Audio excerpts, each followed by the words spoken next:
What up, what up, what up? Welcome back to the Aces High podcast. We're your hosts, Mariah and Ty. Ty, happy Monday. How you doing? Good to see you. Happy Monday. It's good to see you as well. I'm doing okay. I'm hanging in there for a Monday. It's a victory Monday for the 4-9, so I'm in good spirits. You know, last week we talked about how it was a victory Monday for the Aces, but not for the 49ers. Well, this week we're in opposite Mondays here. Yeah. It's victory Monday for the 49ers. However, on the Aces side, well, you know, we're losers over there. So, yeah.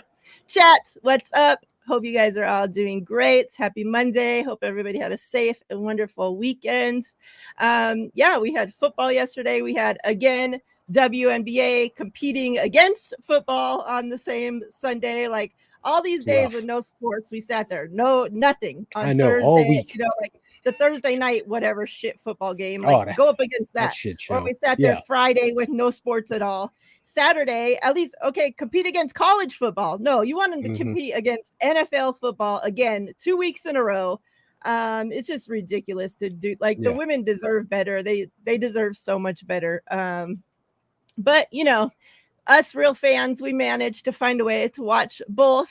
I definitely had screens everywhere trying to pay attention. And then they would, to top it off, the Aces and the 49ers played at like the exact same time. There was like an hour, you know, that the Aces started first and then the 49ers started. So I'm stressed, like pissed off. The Aces are losing at that time as the 49ers are starting. And it's just like, oh my God, so stressful. But got through it. We got through it. Throwback. Appreciate you. Don, appreciate you as always. Nia Kila, what's good? Hey. Maria, what's up? Brandon, what's good? What up, Brandon? Daniel Berry, what up? All those that are out there that are in chat that watch back on replay, what's up? We appreciate you all as well. Real quick, those that are watching, that do watch back, if you guys aren't subscribed to Ty's channel, She Got Game Network, please make sure that you go subscribe. The link is right in the description box of this video for you. Click on it, go over there, throw them a subscribe. It's free. We appreciate it so much. Thank you.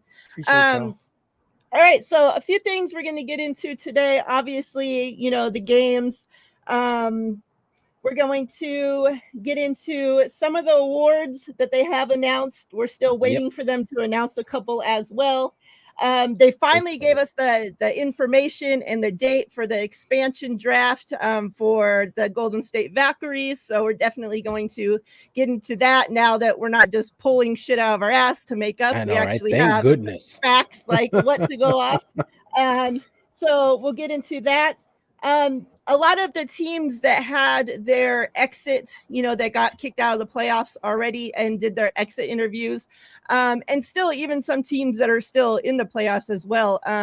The players and coaches have spoke up about the racism, sexism, homophobia, everything that they've dealt with throughout this season. So we're going to get into that a little bit as well.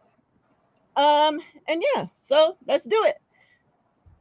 I think let's start with the awards. So we're still waiting on sixth player, which I don't know what's taking so long with that. Obviously, one of the main ones, like us, especially as Aces fans, are waiting for, because obviously we know it should be Tiffany Hayes, unless for some reason she gets robbed. I don't know, but so been waiting for that one to get announced. And then one of the biggest ones of all, which we all obviously know who it's going to be, but still, like a lot of the WNBA fans and obviously the fans that she brought to the W with her are waiting for the announcement of Rookie of the Year. So there was a little thing that got released, and, you know, like they released some names and named Nafisia and Caitlin as winners before even those awards got announced. So we obviously know it's going to be them. They have since done the announcement for Nafisia for winning Defensive Player of the Year. So congrats to her for that. And they also announced the Coach of the Year and the executive of the year, which this year happens to be the same person, Yep. Cheryl Reeve. So congrats to her, obviously the head coach of the Minnesota Lynx. And I mean, she won that by a landslide. The Oh yeah. votes for coach of the year came in. She got 62 of the votes. The next coach under that had 4 votes. So 62 down to 4 votes was Sandy, the coach of the New York Liberty. And then I don't know who the hell this was, but 1 vote to Christy Sides. Like, did they do that just to piss me off? Like, they wanted me to beat them up. Like, She I got a don't friend in understand. the media. Yeah, like what? Like her that's one probably like friend. it probably was Lobo. Like, Yeah. old pastor, like she'd do something so stupid like that. You're Um, absolutely right. and then on the exec side, it was kind of, a closer one on this, which I didn't even know she like was the exec of, the Yeah. team as well. But she got 10 votes. Seattle was, I just wrote down the team, so I don't have all their names, but the executive from Seattle was in second place with 8 votes, Connecticut 7 votes, Phoenix 4, Indiana 3, and New York and Atlanta both had 2 votes. So, Mm-hmm. pretty much everybody got a vote for except for Vegas and the Sky, except for the Yeah. teams I actually watch and care about. Those ones, So thoughts. I think we pretty much had, Cheryl winning coach of the year and Yeah. Collier winning defensive player of the year as well. So thoughts on, those awards. Yeah, Cheryl Reed, much deserved, hell of a coach. Had her team competing hard all year long. Um, Top team in the league. And if you look at them, they're not this big super team. Like, they got 1 player, but she plays 10 players. Like, she'll throw the whole bench out there. She doesn't care, and we've seen her do it.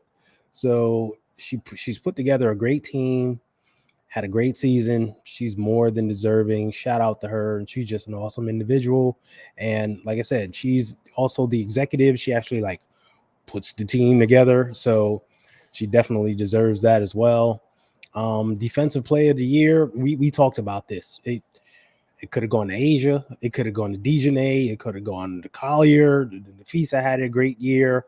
And to me, that was the toughest category to pick for because of those players. And I got to throw Natasha Cloud's name in the ring. She had a great year defending people. So it could have gone either way. I don't mind it. I don't mind. Fee had a great year, and shout out to her, but shout out to Asia and Dejanay and everyone else as well, because they were all deserving. Got no problem with it at all. They also announced most improved. Did you mention that? I thought we had talked about that last week, but I wasn't sure. Oh, I 'Cause thought that was they the had just first one announced they it this announced. week. Oh, okay. Well, shout out to Oh, yeah, Dejanay for go getting ahead. that. Yeah, Dejanay I Carrington wasn't got sure. it. So yeah, shout out to her. Yeah. Go ahead. Shout out to her. We talked about her all year, the job she's done, and defensively and offensively, and she's one of the reasons why Connecticut is in the Final Four right now. Like, was so good this year, and it's much deserved. And I saw her in her press conference. She was like, I'm not like one of these top players. I wasn't a top 5 pick. Blah blah blah. I'm just hustle and grit. So I don't even know how to handle these awards, but she's very humbled and was very thankful to have gotten it.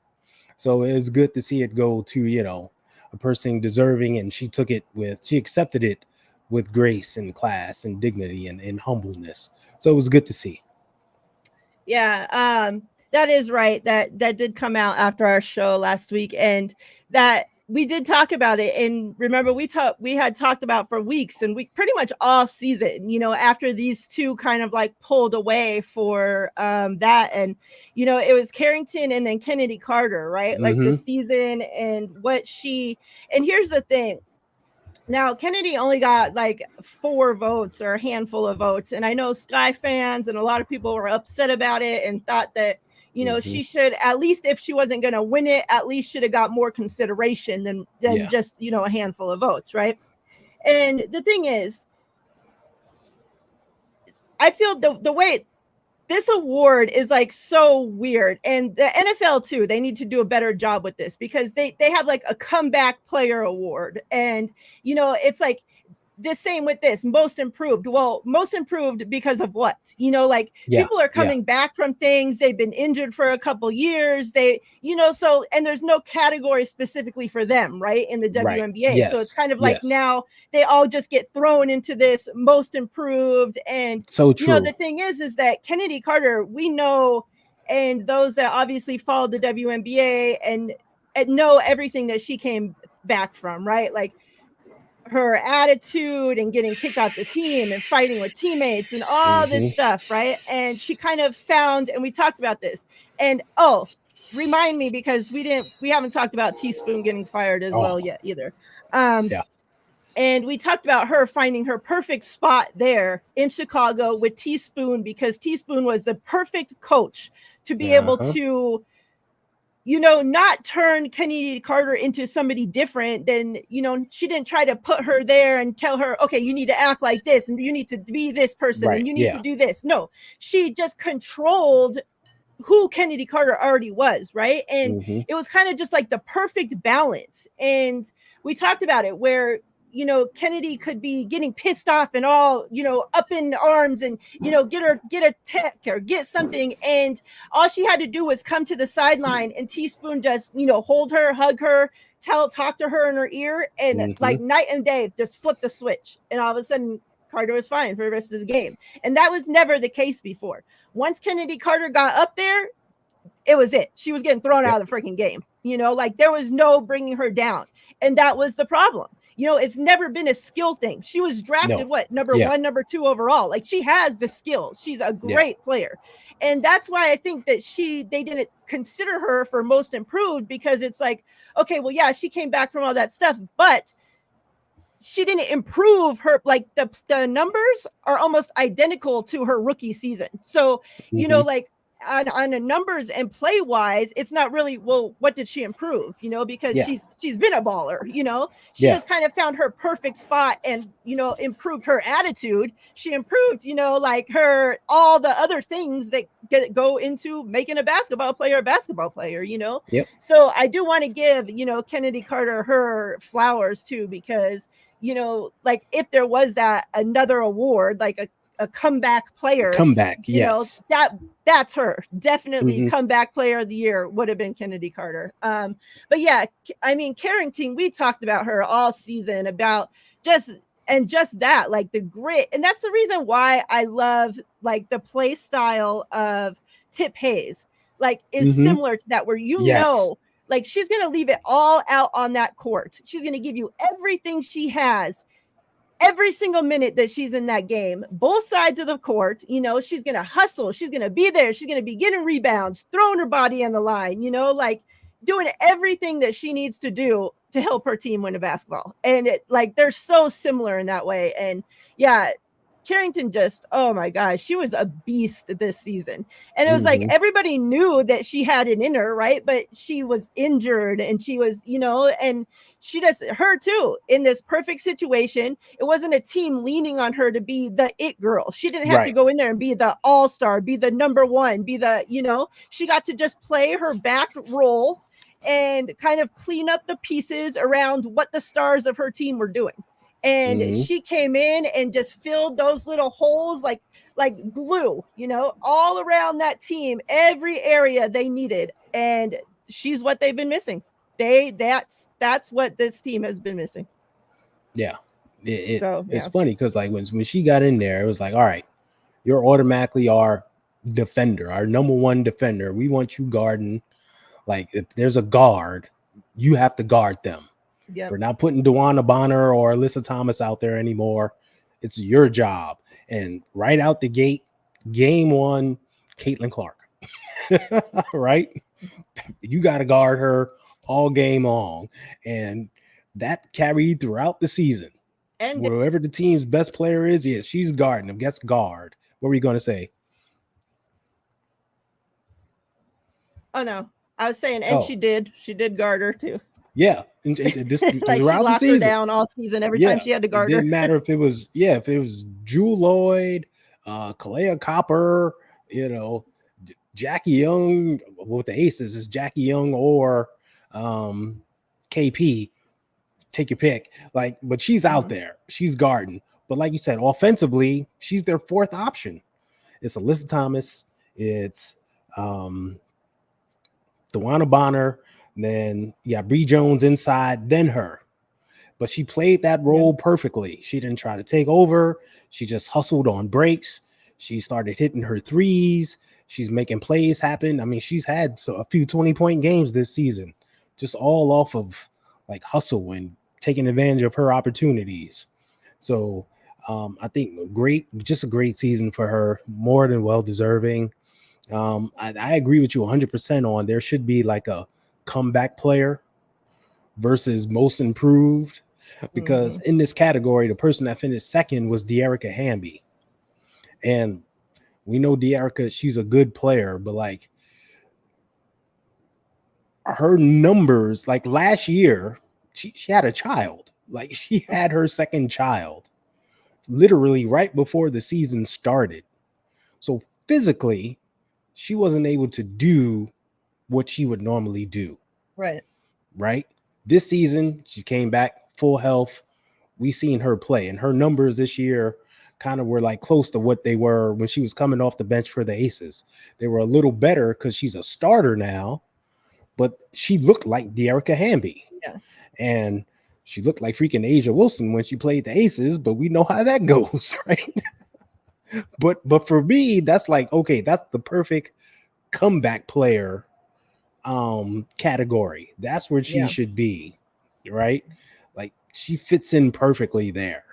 So I do hope going forward they take a look at this and say, hey, there's a way we can have comeback players, because there are players like her who Yep. come back from injury, maternity, whatever. They're playing overseas, something where they can fit into a category Mhm. and, be recognized that, hey, you were here already. You've been playing, but you had an off season and now you're back. And that's the way it should be.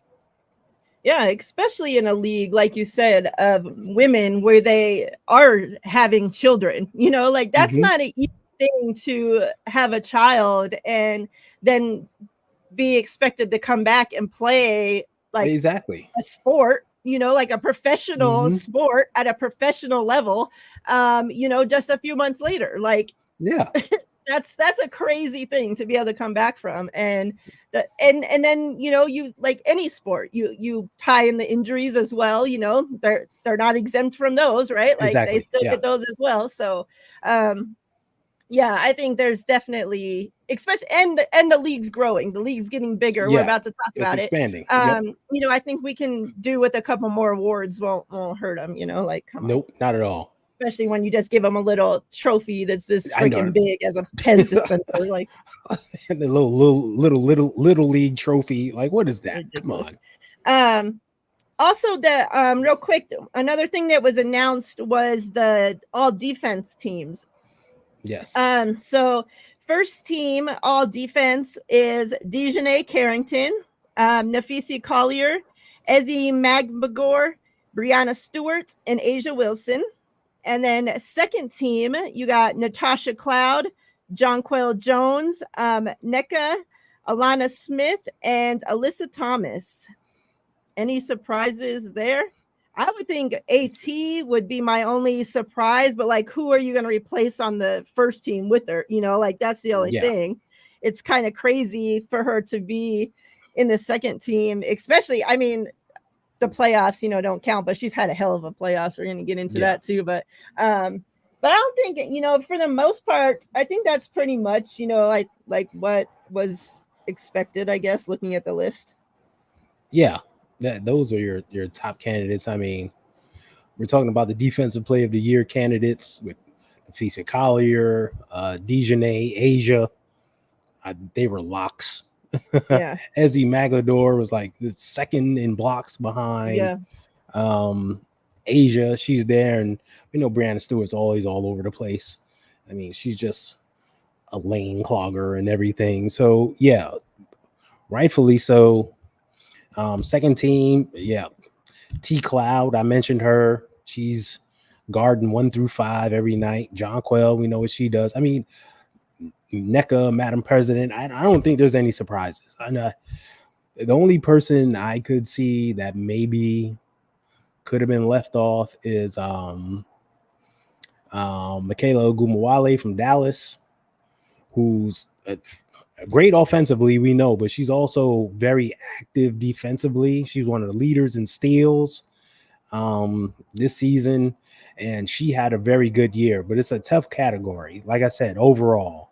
So yeah, that's a perfect comment, Ghost. Glad Izzy got on there. Agree. Folks forget about her sometimes. She's a defensive monster. Yes, she is their racer. You come down the lane, you gonna be in trouble if she's there. Mm-hmm. And on a team full of stars, especially like big name, that's the problem, is that she has big names on a team with her. And the whole hype this season, especially, were the two big names that were added to the team, so she kind of got, pushed back. And, in a year like that, especially for her to be able to raise up and be like, no, like, I'm here. You guys are going to know. You guys are going to know who I am, So, yeah, shout out to her. And I know that she was dealing, and they all are, right? But dealing with injuries and whatnot. I know that she's been dealing with stuff this season, and still, to go in there and, when you're playing defense, you're putting your body on the line. So when these girls have shoulder injuries and hand injuries, arm injuries, and they're having to, be up there, jumping with the tallest girl, trying to block shots and all this, and your arms are coming down, and who is it? One of the girls, is it on the Lynx? Somebody has a hurt player right now, and it's their shoulder. Like, you can see their shoulders all taped up, and it's a big, and you can just see, like, she's like not like they're coming at her, like, and she's under the basket, like, she ain't even trying to raise up her hands or anything. She's just like, and like, no, that's not normal. Like girls aren't going to play like that, and it's like, that's the kind of shit they're having to go through. So hopefully we find out who. I mean, we obviously know Rookie of the Year, but announcement sometime soon would be nice. And then 6th Player of the Year. I think that's the only two that we're still waiting on. That's left. Yeah.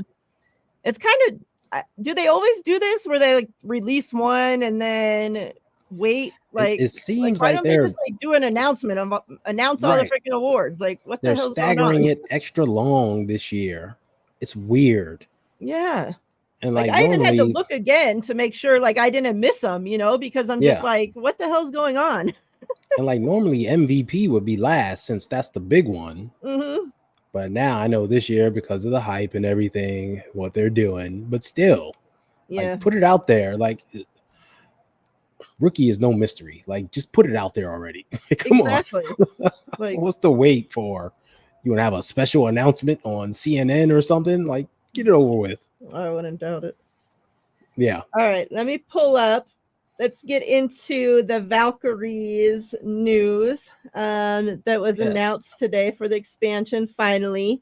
So they announced they set the expansion draft for December 6th. It's going to be on ESPN, so make sure you tune in, you watch it, find out who's getting poached from your favorite team, or, if you are now going to be a Valkyries fan, who you guys are poaching.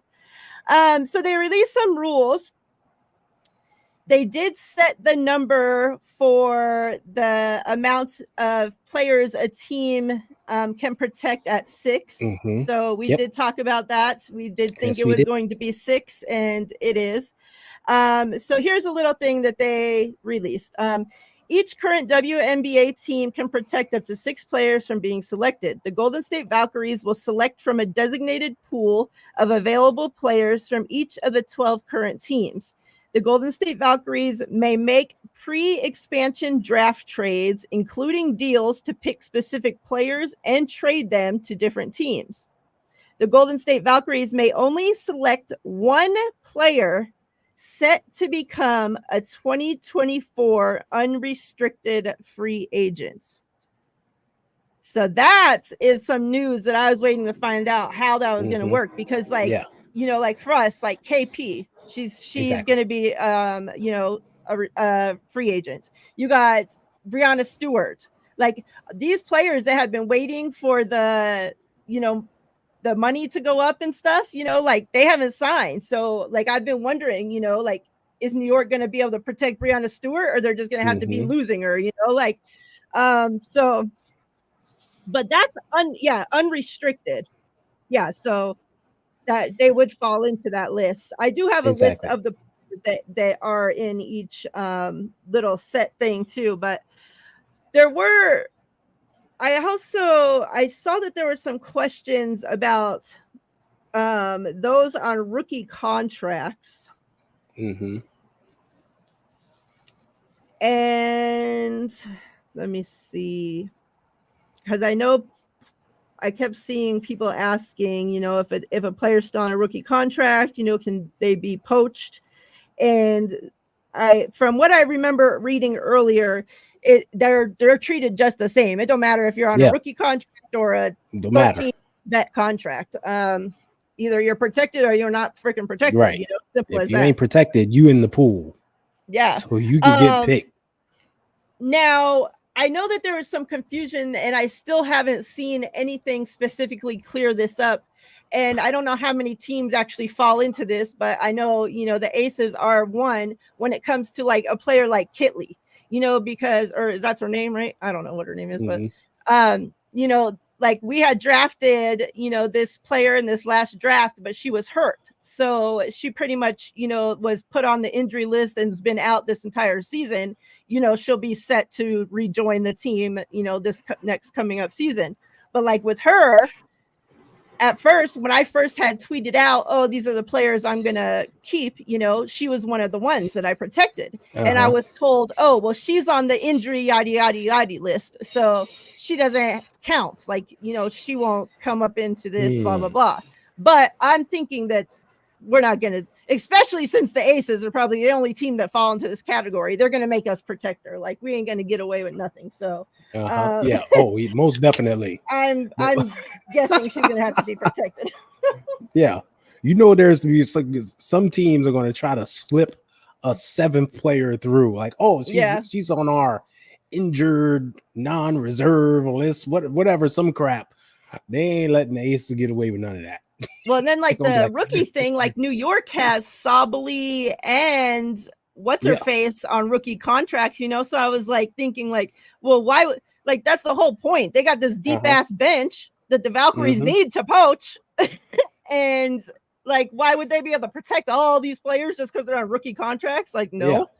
Nope. So yeah, they're gonna have to. Yeah.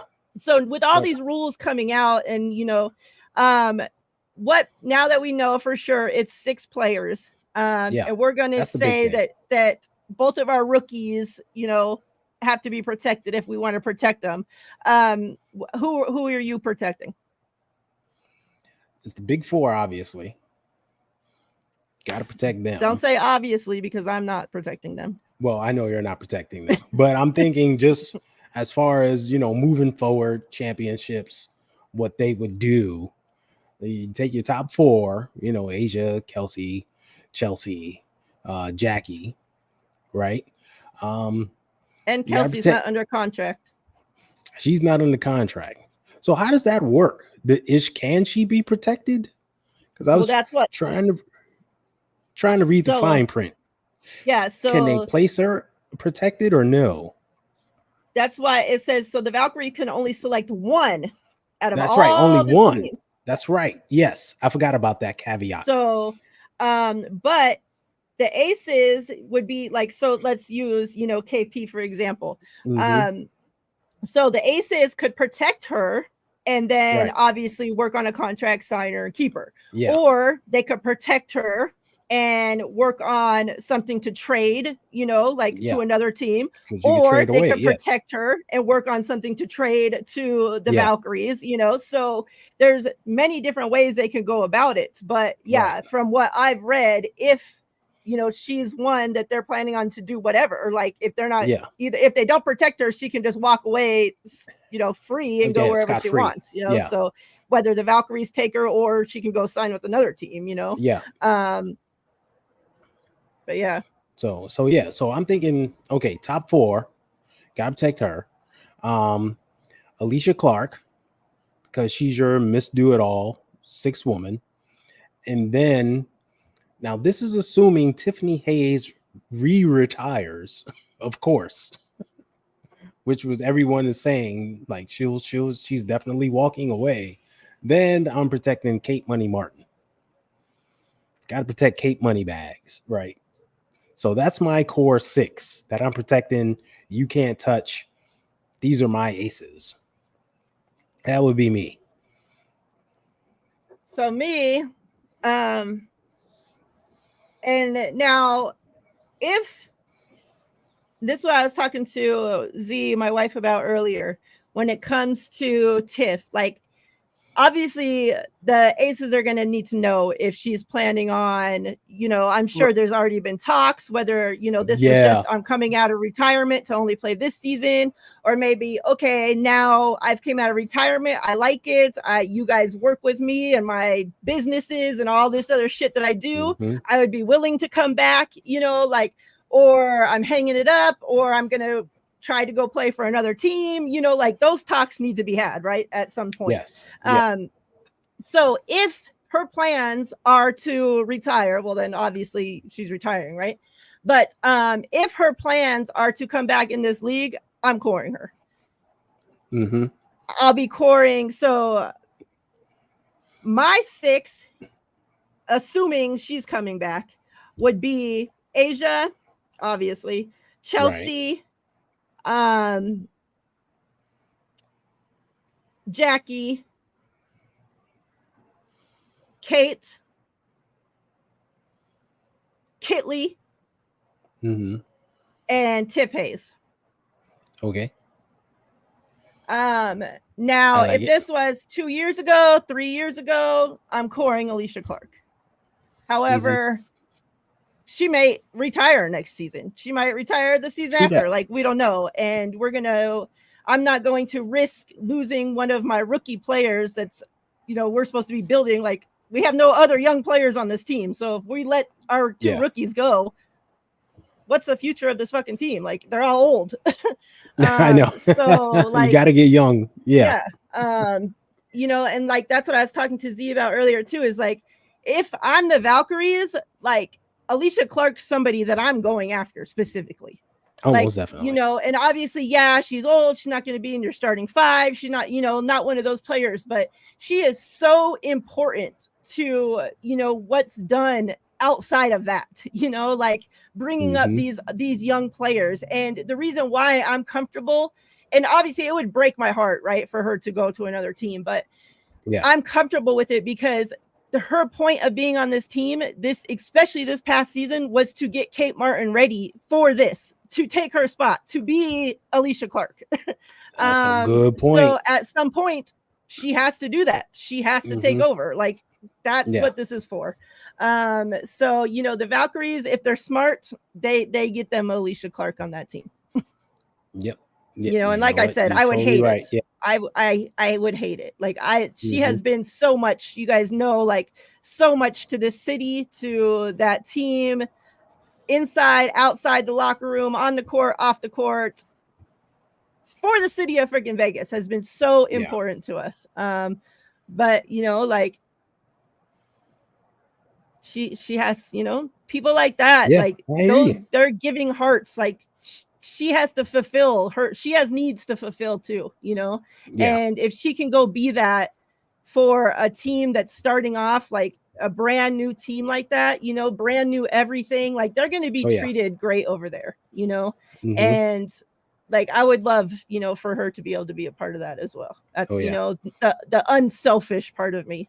But if Tiff Hayes retires, if Tiff Hayes retires, definitely Alicia Clark's the person I'm keeping.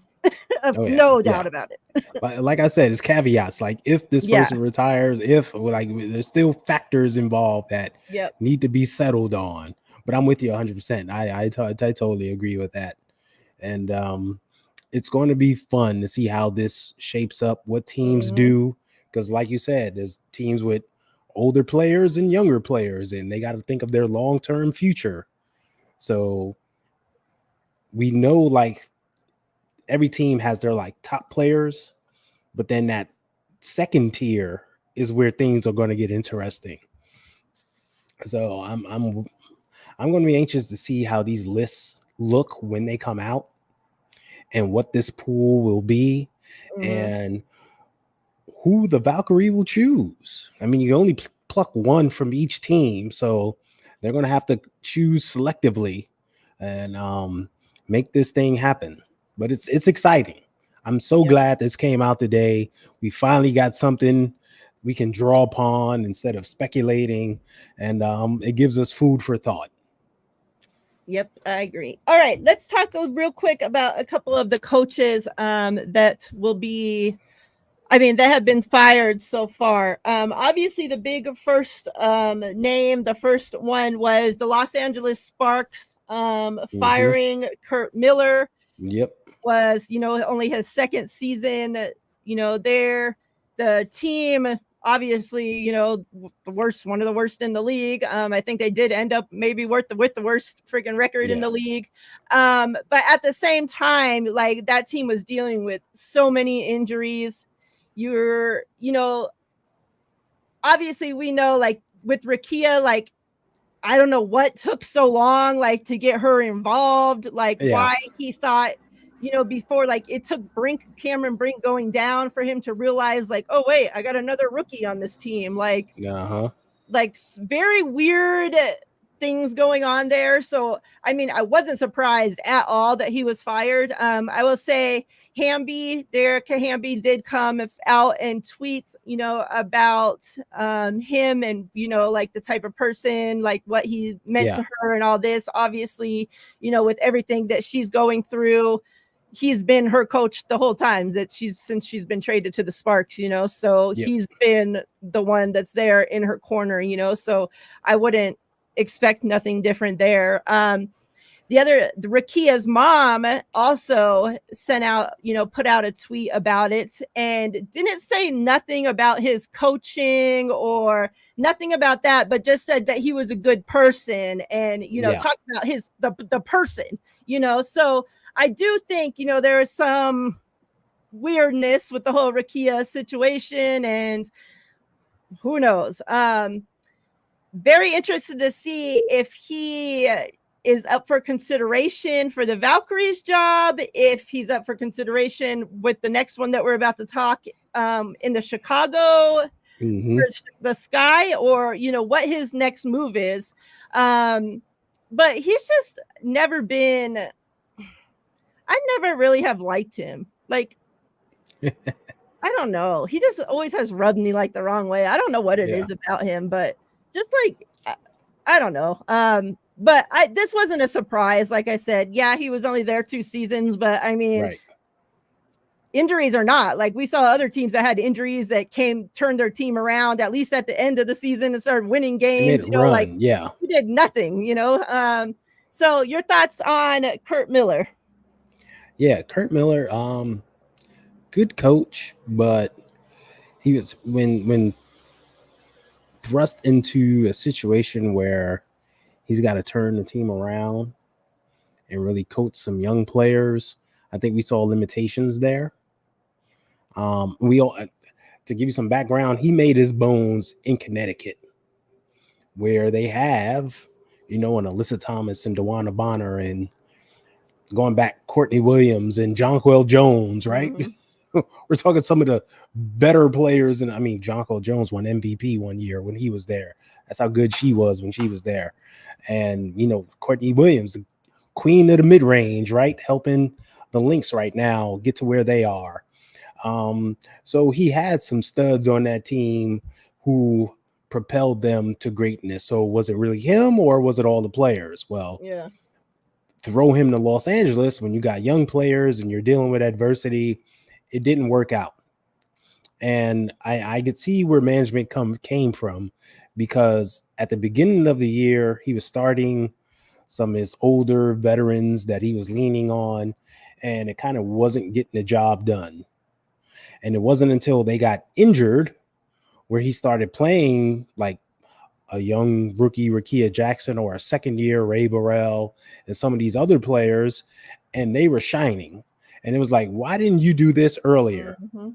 Especially in the case of Rakia when she was getting limited minutes. But even in those limited minutes, you saw she had Yep. it. She could play. And it was like, put her out there. Like, stop being Yeah. stubborn. Give her the green light. Cameron Brink can't be the only rookie that you put out there. Put her out there as well. Let this be your 1-2 punch going for the future. So it's things like that. And they did win 17 games last year. So to see them regress to just Mm-hmm. 7 was like, whew, that's not good, especially when you have a alleged better roster. And I understand their guards got decimated, right? They're playing with young players, but you expect that to at least maintain Mm-hmm. that like 17 win threshold somewhere around there. And it just didn't work out. It just didn't come about. So they moved on. It happens in sports. You've Yep. seen coaches get fired after one season, Teaspoon. Like, but that's a wholly different dynamic. But it happens. So maybe he will bounce back somewhere. I mean, for all purposes, he's a great guy, seems to be loved. But can he be trusted to turn around a new young roster? That's the question mark. Yeah. Yeah. Yeah. All right. So Teaspoon, Oh, former head coach of Chicago Sky, was her first time head coaching, first year, and she gets fired after 1 year. And this one was really a head scratcher because, like we talked about earlier with Kennedy Carter, like she was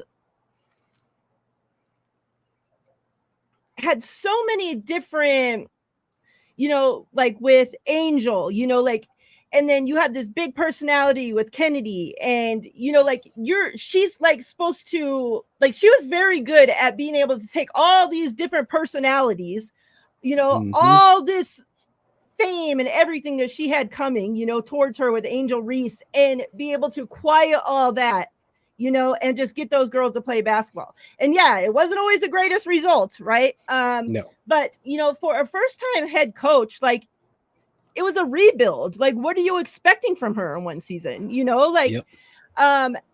pretty much every player on that team, except for the ones that have already, talked shit in their closeout interviews, about hating everything fucking Chicago. So, Yeah. what are you going to expect from them to say anything good about anything?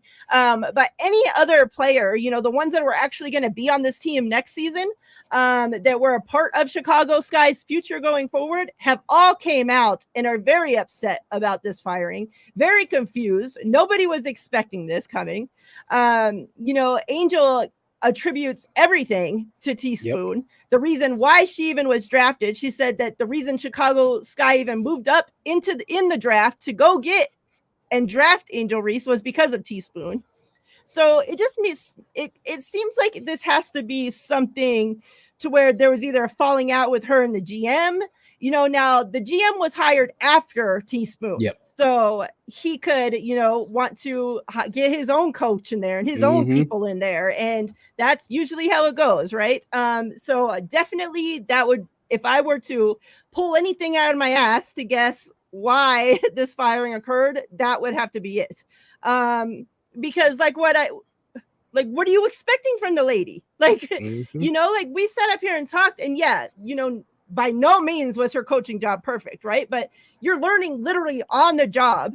Now, the coaches, she didn't set herself up like, the plan wasn't great. Like, she needed to have strong assistant coaches set up around her, Yeah. as a first time head coach to help figure the shit out, right? Like, no, it Mm-hmm. was pretty much like, okay, everybody here, figure it out. We're not strong enough to lift you up, and you're not strong enough left yet to lift us all up. So we're kind of all just doing our own thing. And so, like, the coaching was kind of a cluster like that. But I mean, did I think she did such a shitty job that she should have been fired after one season? By no freaking means whatsoever. No, no. Especially when the roster was completely rebuilt. They had 3 players held over Yeah. from the year before. Now, normally you come in and you see a team and you can watch the film of the players. Like, okay, I see what I'm working with and I can integrate the rookies. Nope. Yeah. Not in her case. She was basically starting from a blank slate.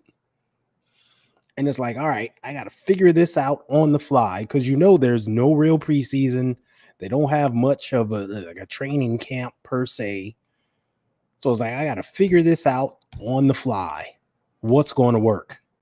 Who's going to be that person? And then not to mention the fact that they dealt with injuries. Like Elizabeth Williams, their starting center got injured. Mm-hmm. Camila Cardoza was injured to begin the season. So you're down 2 bigs automatically. So, but she made the best of it. And she started to figure things out. She had Kennedy Carter coming off the bench and was like, wait a minute, I got to get her in the starting lineup. Let me get her in there. And she started playing better even in the starting lineup and tweaking some things. So, and they were in the playoff hunt until the end of the season. Basically until Angel got injured. Yeah. So it's like starting from a blank slate, you're in the playoff hunt, figuring this out on the fly. What exactly did she do wrong? Nothing. So I'm with you. The only thing I could pull out of my hat is that the GM got hired after her. And these GMs, they come in with these egos and they want to put their stamp on things. Mm-hmm. And they want to build a roster the way they want to and put the coach in place to be like, I did that. And that's not the case. And, Teaspoon's a strong woman. Mm-hmm. And we got to keep real is real. Some men can't handle strong women. That could be something too. Yeah. We might hear about that down the road, but it's weird that this happened. Especially we all applauded the job she did. Mm-hmm. Just starting from scratch, dealing with all these different personalities, had to make the trade for Mabry because she wasn't fitting in and had to move on from there, but still handled it. Yep. What can you do? It's so strange. And like you said, the players, I feel for them. Because I was checking out Angel Reese's podcast, and she was talking about it. This is before the firing, how much Teresa Weatherspoon means to her and everything. And then, I know they are devastated because they really, really loved her as a coach and as a person. And she loved them. She poured into them. Yep. So it is going to be interesting to see who they now put in place of her, because those are big shoes to fill, whether that GM knows it or not. And not to make this about race or anything, but one of the things specifically that Angel brought up after the firing was that not everybody knows what it's like to be a Black woman playing basketball in the WNBA, Mm-hmm. And that's something obviously that Teaspoon could relate to, that she knew about, that she knew, she was a Black woman that played in the WNBA, right? She lived it. Yeah. So now you have a white male GM of the Chicago Sky who is now going to be replacing this head coach, and okay, so who are you now going to pick to put in there? As we just talked about with Kurt Miller. Yeah. Could you imagine he goes and hires a Kurt Miller to exactly. Yeah. Very interested to see how this ends up. Yep. All eyes are on this coaching spot for sure. And then one more real quick, and not to spend a lot of time on it, but the head coach, previous head coach of the Phoenix Mercury, Nate Tibbetts, whatever his freaking name is. Mm-hmm. Now this one, the only reason I really want to talk about this is because a lot was made about his hire even into the WNBA because he was hired. He was an assistant coach, I think, for the Magic, and was hired. He had never been a head coach of a basketball team, WNBA, NBA, nothing. Was just hired in, obviously, into the W from the NBA. Was made the highest paid head coach in the WNBA. So you're hiring a male into a women's league and now paying him more than anybody else in the league, with no experience, no head coaching experience. Like, so a lot was made about that. Like, there was no previous players from the W that were looking for coaching jobs that, like, why do you have to keep going out to get these people, right? And then obviously the only thing that even Phoenix Mercury could celebrate when hiring was that he was a girl dad. So that he took over that name, girl dad, because that was his only way of relating to the women in this league, was because he had daughters. And I think he's been there he was only there one season, and he's now been fired. And, that's a team where you had a lot of stars. We talked about this all season. Like, they have a lot of star power on that team, and to just come out every night and just be total ass. Like, it never looked like they were playing with no rhyme, reason, plan. Like, they were just all out there kind of doing their own thing. It's just like, what the hell? So I'm not surprised. He shouldn't have been hired in the first place. So I hope no other team makes the same mistake. Exactly. And there are plenty of qualified individuals to be that. And like, if I'm Phoenix, they have a coach in place that is qualified to be a head coach. That is one Christy Tolliver. And Christy is a former player in the W. She knows all about the league. She's a point guard. And as we know, point guards just have a head for seeing the whole game. And they oftentimes go on to be great head coaches. Hello, Dawn Staley, the Aces' own Becky Hammond. Like, it's a long list. She's on that list, and she's been coaching since 2018. And she coached in the NBA for the Washington Wizards. And she coached for another organization as well. I can't remember who it is, but here she is in the WNBA being assistant coach. Like, she's got some pedigree to her. She's primed, and I know that players will respect her because they respected her when she played. Like, that's a person you can tap into. Same path as Becky Hammond when you look at it. Yeah. She can be that next great coach. So, like, stop going for these unqualified people who know nothing about the league and grab someone from within. They're out there. Yep. All right. Let's take a look at these two games from yesterday. Both of them play again tomorrow. Aces and Liberty at 4:30 Pacific time, and Sun and Lynx at 6:30 Pacific time. So make sure you guys tune into those. All right, so starting Aces and the Liberty. Aces pretty much got their asses kicked the entire game. They lose 77-87.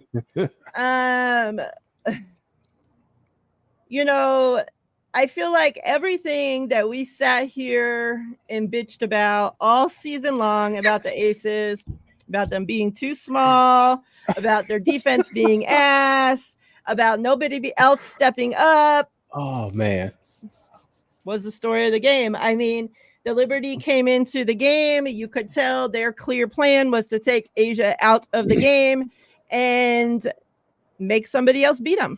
Obviously, nobody else has been able to consistently step up alongside Asia the entire season. So what better way to come into the game? I mean, there was times when Asia's going to the basket and she literally has 4 bodies on her.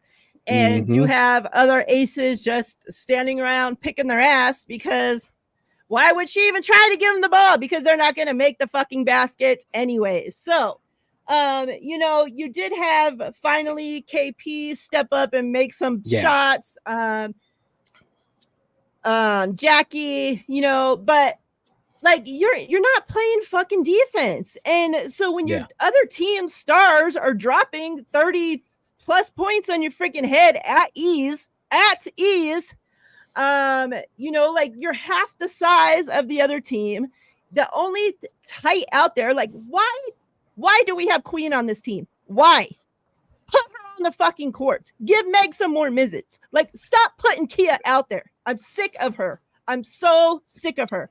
I want to throw up every time I see her on the court. Like, it makes me sick to my stomach. Stop starting her and stop putting her out there. She's ass. Like, her 3 minutes of good defense isn't worth it when the other team's making fucking 30 points and she's making 0 points. Like, Tiff, like, I don't know where she was this game, although, like, I'm not going to sit out here and, like, that's Becky's fault. Like, she was hardly on the freaking court. Like, Becky's not using her freaking bench. Like, the last few games, like, they have played great because you used your bench. You went to your bench and you let them actually help. Like, Sid, where was she? 4 minutes. 4 minutes. Like I said, Queen, like, we need height. We need height against the Liberty. And Queen's just there, like, being a queen on the bench. I don't know what the hell she's doing. And then, Alicia Clark. So obviously Alicia Clark, was a key factor to shutting down Stewie last year in the finals. Yeah. And you could tell their plan was to get her into foul trouble early. It worked. And Stewie had a day because who else is guarding her? Like, nobody else can play defense. So then let me see, check my notes here. So you had Stewie with 34 points, Sabrina 21. JJ, even though she only shot 13, she had 12 boards, so she did enough for her part. Chelsea, like, the first 2 games against Seattle, like, we won those games because Chelsea Gray was Chelsea Gray. Like, I don't know.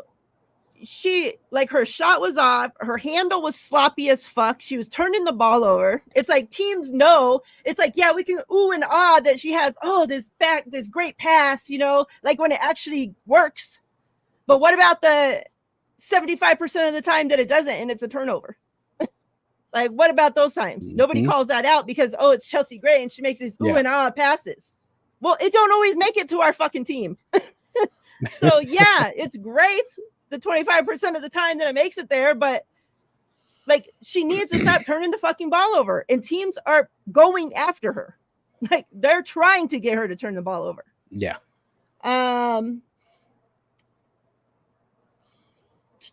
Yeah, I mean, they have to step up, and I know Becky was cussing their freaking asses out, and they came out at halftime, and it didn't even fucking matter. Like, it was just a point to where I was just like, okay, just like, I wish there was just, you could just throw in the towel and be like, all right, you guys got this one. We'll see you guys next game, because like, you just weren't coming back. They could not even build, like, chisel their way back into the game. Like, it just wasn't happening. Yeah. They cut it to 7 at one point, like early in the third or something, late second, but that was it. It was like they were going these little runs and cut it to single digits, but then the defense would go to shit all of a sudden, and they would allow Liberty to just run down the court. They were getting fast breaks, they were getting easy threes. It was like, where's the defense? Where's the stepping up? What's going on here? It's funny watching the game. I just kept recalling our conversations over and over, like, damn, they're small. Where the F is Meg? Meg is 6'4". Put her out there, because Kia's doing nothing. Where's this? Like, what's going on? Like all this stuff was popping in my head, and I'm like, what is going on here? Like, what exactly is happening? And like, Asia can't be the only one out there. You are so right. They were, the big term this year is blitzing a player, and it's basically you double, triple team them, whatever. You want the ball out of their hands. The Liberty's game plan was to send everyone at Asia and dare someone else to beat you. I mean, at one point, I saw they had Kennedy Burke. Asia came down court, and Kennedy Burke was here. And Asia has a size and skill advantage on Kennedy Burke. She was going right at her. And out of nowhere came Jonquel Jones and Breonna Stewart. We talk 6'6" and 6'4", just swarmed on her like, nope. We backing up our homie. Mm-hmm. We leaving whoever we guarding alone. And you can either pass this, turn it over, or try to beat all three of us. That was their game plan. Yeah. And they stuck with it throughout. Breonna Stewart was constantly leaving her person and coming over and just acting like a wall. Just nope. We not having it. I mean, because Asia's our biggest person out there, and she's small compared to them. Yeah, exactly. So like you see 6'4" Asia, and she's 6'4" and slim, but then you got 6'6" Jonquel, who's big, and she's battling her. And then Breonna Stewart, 6'4" with her 7-foot wingspan. Yeah, exactly. Like they're big. They have a big team. Their guards are 6'4", 6'2" and 6'1", and all this stuff. They play with height. Yeah. And they go to the bench, and it's Nara Sabali coming in, and she's 6'3", 6'4", and KP and Kennedy Burke, and they're 6'1" and 6'2". They play with a lot of height. So you got to match that, and you got to match that with people who can move. Like I was expecting Becky to say, okay, Stewie's all over the place. Let me at least put Asia on her because she can move with her. Mm-hmm. Kia can't move with her. Right? So that's why she had Alicia Clark on her. But the game plan was get fouls on her so that she's out of the way. Because they remember last year, Alicia stuck with Breonna Stewart and kind of locked her up. And that's part of the reason why they won that final game. So it was like, all right, she's a problem. Let's try to get her in foul trouble and get someone else out there. And it worked. Yep. So, like, put Asia on her and, like, bring in Meg or somebody to deal with Jonquel, who, tends to play on the outside anyway. Do something. But it just never happened. It just never happened. The lineup just got smaller and smaller. And it was rough. It was rough. And the big thing was the defense. They just no stops, no runs, slashing to the basket, getting whatever they wanted, hitting it with wide open threes. It's like, come on. Yeah. Yeah. It was literally a bad everything. Everything we talked about. Office. Yeah. Every bad thing that was evil out there and lurking came to fruition. And then when your shooters, like, finally their shots were falling, like KP, I think, had 20 something, she dropped 24. Yeah. So, but the other pieces around, then they weren't doing enough. So it's like, we need everybody around to actually step up and do their part all on the same night. Like, can we get that to happen? Yeah. Because if not, then that's it. Like we're getting swept tomorrow and GDs. Like, well, it's best of 3. So oh yeah. It's not tomorrow. So. But like Kelsey Plum, she shot over 50%. Like she was hitting her shots, but everyone else, we talking 37% for Jackie Young, Chelsea Gray, 28%. Alicia Clark was off. She missed some easy bunny layups. It was like, what's going on here? Mm-hmm. So yeah. And they got to get together. They got to step it up for sure, because you don't want the Liberty riding high No. on a 2-game win streak. Like if the next game is tight and they win it by 1 or something, at least that puts some doubt in their mind. Like, oh my gosh, we just barely escaped this one. Mm-hmm. We got to get better. It can't be this big 10-point easy win with a crowd going crazy and Yeah. Jason Sudeikis is dancing in his seat and none of that crap. Spike Lee talking trash. We can't have none Yeah. of that. Yeah, it can't be none I of that will again. hats off to KP because, for her, she has some thick skin because there's a lot of players that'll be there bitching, trying to get people thrown out. She's literally Spike Lee's there, like harassing her over and over and over and over. And she's just there right back to him, and then she was questioned about it in the presser and she's like, oh, I'll leave what was said out there on the court, but it's all in good fun, thank him for supporting the women. A lot of girls wouldn't have sat up there and been able to say, the way that she handled that. So shout out to her for that. All right. Yeah. Sun and the Lynx. Now this was a great game. I was pulling for the Sun to win. I'm glad that they did, but back and forth, like close. These two teams are very, very evenly matched. Like watching them play, like, man, like it was good basketball. So you had Mabry leading the way for the Sun. And, we talked about this last week about, them trading for her for this reason to be, I think she hit 6 threes or something in this game. Like that's what they needed. They needed that consistent three. That's, like she's able to, they're able to spread the floor with her. And she's not afraid of the moment. The moment's not too big for her. And I know Sky fans were so pissed at her because there was a game that came down to her shooting free throws and she missed them. And had she hit those, they would have won the game, and I have to, like, literally out of all the times I've seen her play, that's the only time I've seen her, like not come through in that moment. It's like normally, like, and so far through these playoffs, like when her teams needed her to come through and hit those clutch big moment shots, no freaking problem. And then you had AT, like she just been, I had brought her up earlier,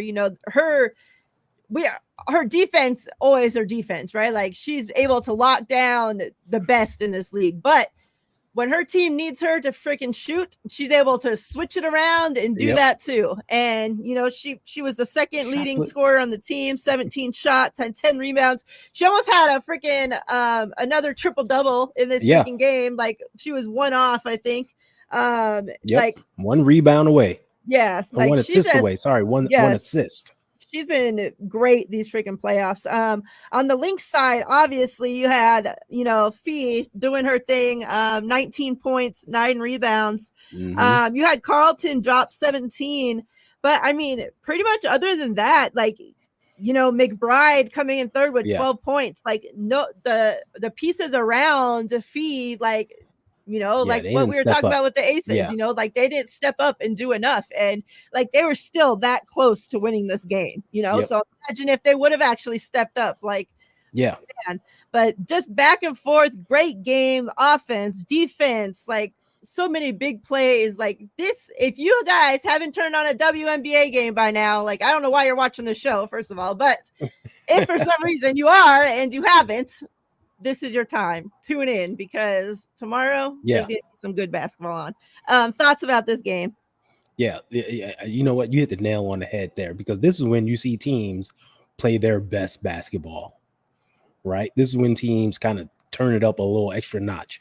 And we're talking about the top 4 teams in the league are playing, right? This isn't 1 versus 8 like last round and stuff like that. We're talking evenly matched teams.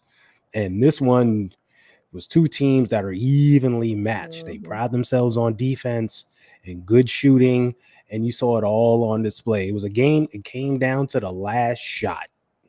That's how tight it was. Great basketball all around. Marina Mabry, it's funny. Looking at her the second half of the season and in the playoffs, a thought creeped in my mind like, was she tanking in Chicago? I Just for a know. second, like, was she tanking? Because we talked about it, how she couldn't shoot for shit, like nothing. And all of a sudden, she goes to Connecticut. I want out of here. I'm missing these shots, man. They'll get rid of Yeah, me. she goes to Connecticut and she's lighting it up. I mean, she's the Marina Mabrey of old that we know that can just get hot and start hitting threes. And she was a huge factor in the game. Um, Alyssa Thomas, you got to give your hat off to her. People aren't talking about her Mm-mm. enough.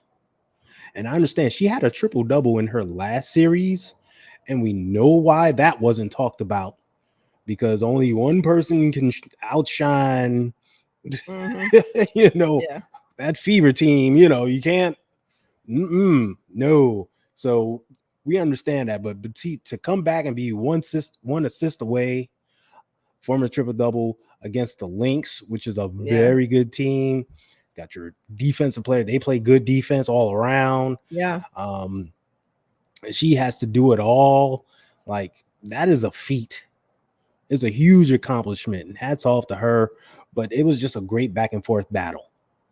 Like, the Lynx were up at one point, then here come the Sun on the run, and Mm-hmm. they're up, and they're just exchanging blows and hitting big shots. And the end of the game, it was like, okay, who's going to get a stop? The Sun get a stop. Oh, and then they come down, they take the lead, and it was like, oh, here come the Lynx. It was must see TV. And we talked about previous rounds, how like the 4 and the 5 are closer match, so you're going to get a much more Mm-hmm. tightly contested game. Well, this is your 2 and 3 matchup here, but they're just two very good teams Yeah. that went at it in the way. And it's like the first time a road team has won during this playoffs. So it shows you the kind of heart that the Sun put out there to get this win, and it shows you, like, they've been doing this a while. The Sun have been a playoff team for a while, and this core, especially with Thomas and her wife, why I keep Bonner. forgetting her name, Dwana Bonner. Sorry, thank Toothpick you. Bonner. Yep.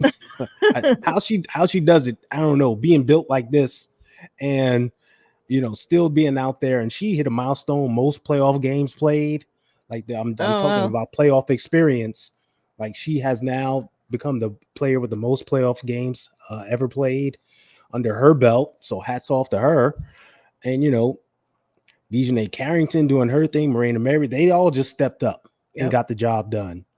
And I'm excited for game 2, because I know it's going to be another highly tightly contested ball game, and people really need to tune in. Yeah. So the talks about what the players and coaches talked about, we're gonna have to save that for next week, and maybe we'll have some more conversations to add to it as Yeah. well, because the discussion definitely isn't going anywhere. But Mm-hmm. unfortunately, we have run out of time tonight to cover it. But real quick, so for this game tomorrow, who do you have winning these two games tomorrow? Do you think any of these teams go up 2-0? Do you think they end up splitting? Where do you think we're at? I'm in the split category. I think the Aces bounce back and get this win. They make adjustments. They see what the Liberty want to do. Yeah. All right, let's set this up and get this done right. And I think we'll see Asia get off more screens. And they did this early in the year, and it was brilliant by Becky. Don't just have Asia go down in the post and post up where people could run at her. Mm-hmm. Run her off some screens and kind of free her up. And she has that sweet mid-range jump shot that she can pull up and do, or drive to the basket and hit a layup or draw a foul. I think we'll see more of that and get her going. And hopefully Chelsea Gray is like, all right, I stunk it up. Yeah.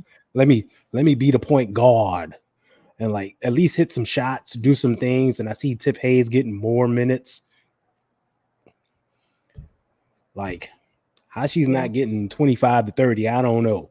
But that's a different story. So I see them stepping up, especially defensively, doing their thing and splitting this. And I see Minnesota pulling it out. Because Cheryl Reed will make adjustments. She will get them going. And a big factor was Kayla McBride didn't shoot very well. I Right. think she only hit 1 3. And she's Mhm. like one of the leading 3-point shooters in the league. So they'll get her going, hit some shots, and this thing will be split. And we'll have like a best of, what's that? If you win split, well, it's still gonna be a best of 4 series, if you will. Like this thing's gonna go a bit. So tomorrow night, tune in, people.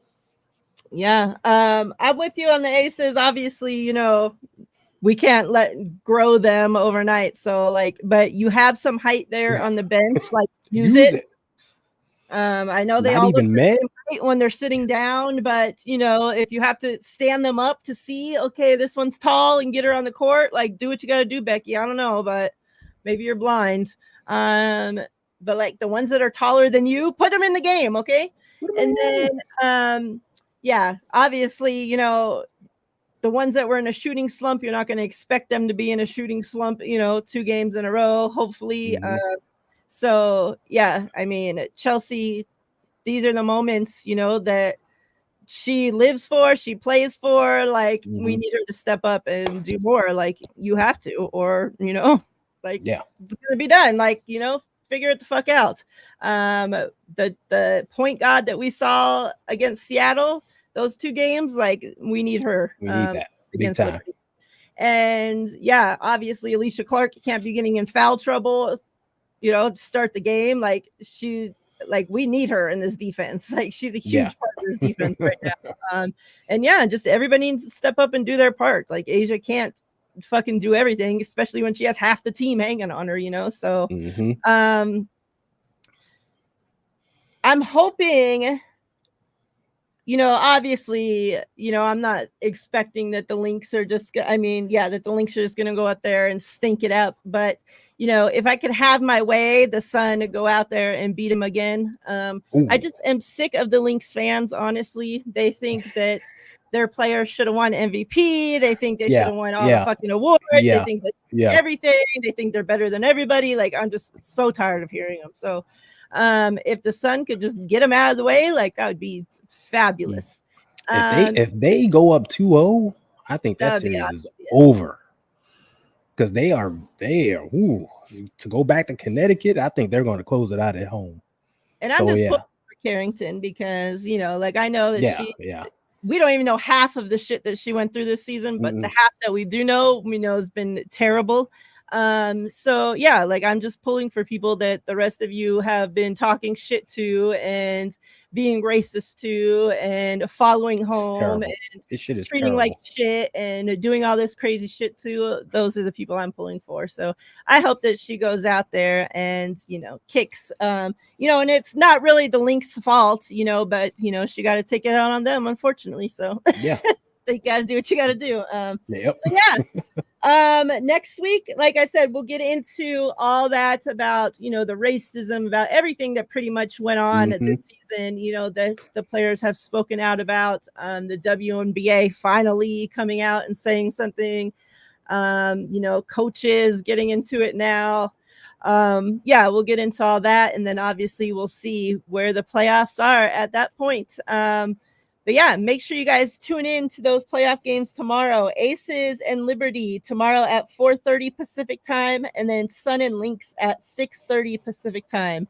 They were on ESPN, I think, yesterday. Yeah.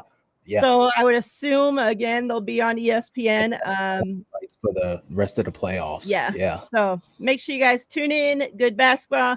Ty, appreciate you. See you tomorrow for 49ers talk.